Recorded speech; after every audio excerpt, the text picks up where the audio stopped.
பெயர் வந்தனா. நான் முயலும் சிங்கமும் பத்தி ஒரு கதைய சொல்ல போறேன். ஒரு காட்டுல ஒரு முயல் இருந்துச்சான். அதோட வீட்டுக்கு முன்னாடி ஒரு பெரிய மரம் உளுந்துருந்துச்சான். ஒரு யானை அந்த வழியா வந்துகிட்டு இருந்துச்சான்.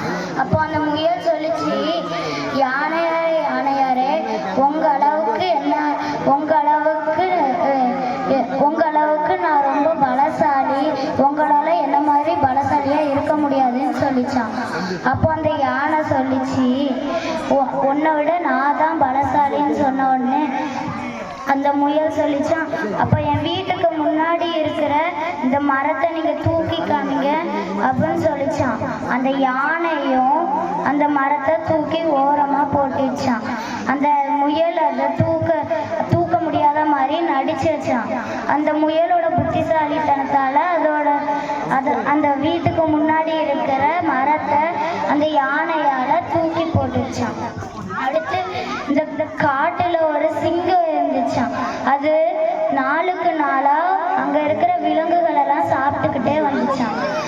அந்த விலங்குகள் எல்லாம், ராஜா நீங்க யாரையும் வேட்டையாட வேண்டாம், நாங்களாம் உங்களுக்கு விலங்குகளை அனுப்பி வைக்கிறோம் அப்படின்னு சொல்லிச்சான்.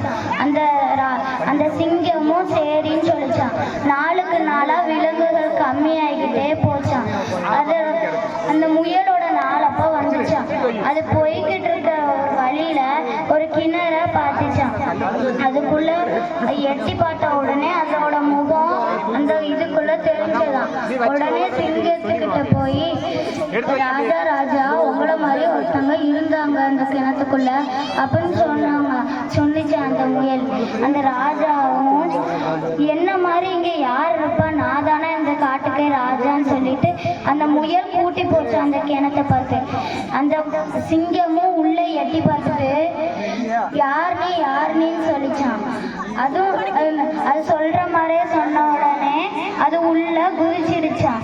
உள்ள குதிச்ச உடனே அந்த சிங்கம் காப்பாத்துங்கன்னு கத்திச்சான். அந்த முயல் பேரை மற்ற விலங்குகிட்ட சொல்லி, இனிமே நம்ம விலங்குகளை ராஜாட்ட அனுப்பி வைக்க